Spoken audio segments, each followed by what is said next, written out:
What's it actually like to survive a natural disaster? Okay, so get this. I was smack dab in the middle of an earthquake, a tsunami, and a volcano thingy in Mindo. Crazy, right? This is my survival story from, 12 years ago. I woke up because my bed was shaking like crazy. Then, bam, I heard a window bust. I jumped out of bed and saw a ton of water rushing into my house. I lived in a tiny village in Mindo, so I knew what to do during earthquakes and tsunamis. I was headed for the door, but the water was already up to my thighs. Then, a piece of glass flew up and stuck in my cheek.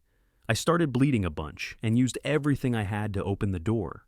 I pulled the glass out, but just my luck, a little wave tossed a broken tree branch that whacked me in the chest. I fell backwards and went underwater. I was flailing around but got my head back up. The water was at my waist, so I started swimming for higher ground.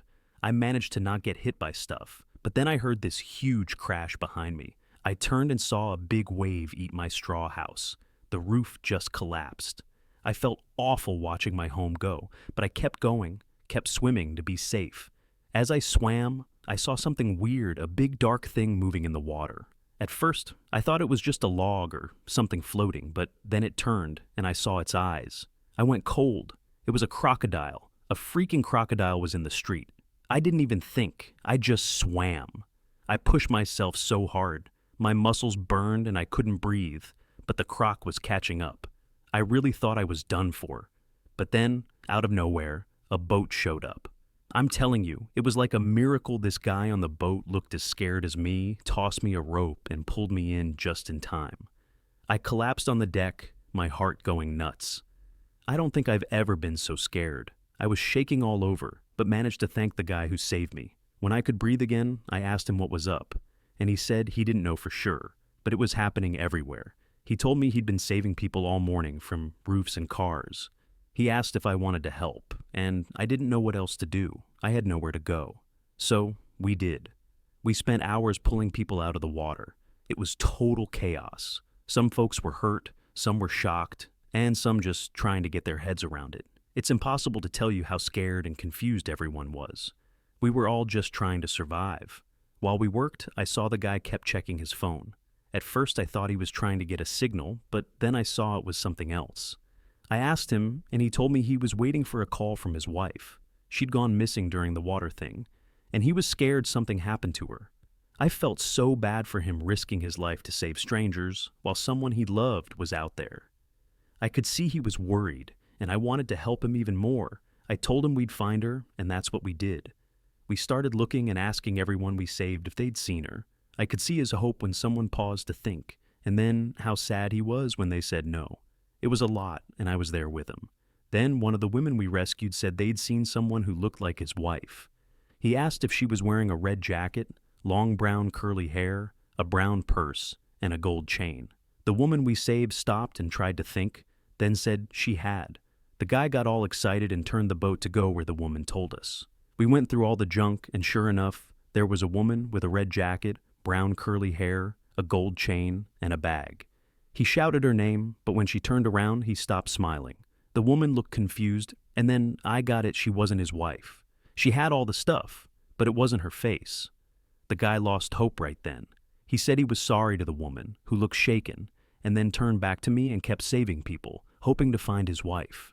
After forever, we found a group of people on top of a building. His wife was there. She was hurt. Her leg was cut deep, and she could barely stand. I'll never forget his face when he saw her. It was like all his fear just melted away. He ran to her, and they hugged like they'd never let go. We got everyone on the boat and headed to a safer spot. I was so tired. My body ached and my head was spinning. But I couldn't stop until my family was okay. I'd been pushing thoughts of them away to focus, but now that the immediate danger was over, I was terrified. What if they didn't make it? The thought was too much. When we got to the shelter, I ran inside, looking everywhere for them. I must have checked every room 1,000,000 times. My heart sank with each empty room. Then, just when I was about to lose it, I saw them. My husband and kids were there, safe, huddled in a corner. I ran to them, and we just held each other. I've never felt such relief. I held them tight, afraid they'd disappear. We stayed like that for a while, but then the ground shook. A deep rumble, then a huge explosion. Everyone froze. We ran outside, and my heart sank again. In the distance, a big fire was spreading through the village. Flames shot up, and black smoke covered the sun.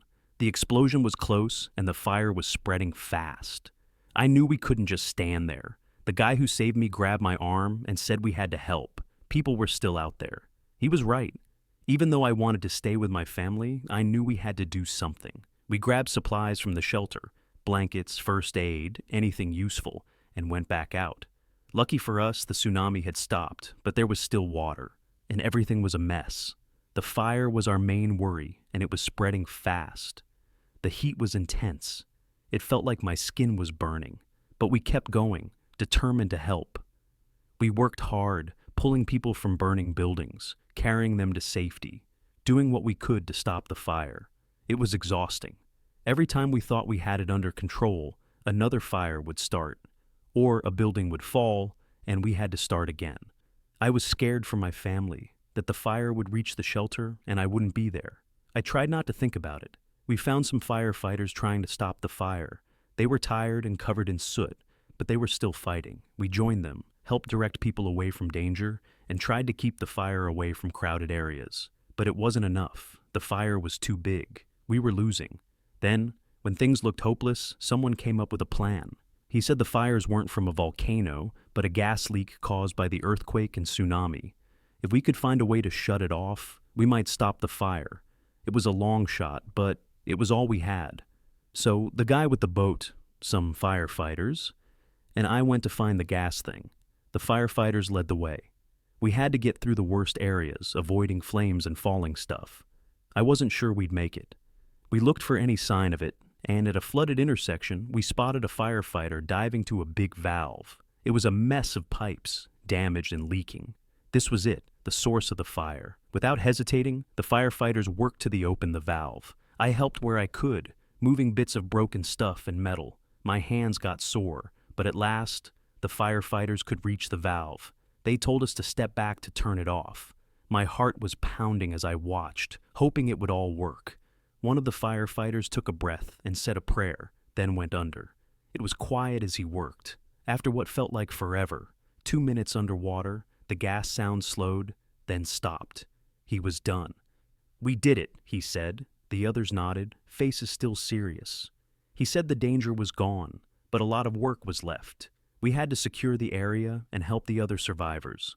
I agreed, and we kept going. The village was ruined, but we had this small win. The fires went out, the water dropped, and the gas was gone. Whole blocks were just ashes. Houses gone. The streets, a mess. Like a movie scene where the world ended. We were beat. We'd been through a lot, and you could see it. Clothes torn, faces dirty, bodies scratched up. Even then, there was relief. We got through the bad part and saved people. That's what mattered. Sitting on what was left of a hill over the city, it was quiet for a second. Then, the guy next to me smiled. "We did it," he said. I smiled back, even though my heart was sad about homes lost. At that moment, I thought that even with losing so much, we had each other. It hits me that I had been on this whole thing with the guy, and not knowing what his name was, I said, "I'm Miranda." He said, "Tom." In the days after, the village started to rebuild. It was bad, and it would take years to fix, but everyone helped each other in a way I had not seen before. People who lost everything found comfort, and those who had something shared it. I wasn't leaving. This broken place was home now. I couldn't leave after what we'd gone through. So I stayed to help fix things. Tom stayed too, and we got close, working to bring the city back. Thanks for watching. If you liked the video, give it a like and subscribe to the channel if you want to see more stories on this channel.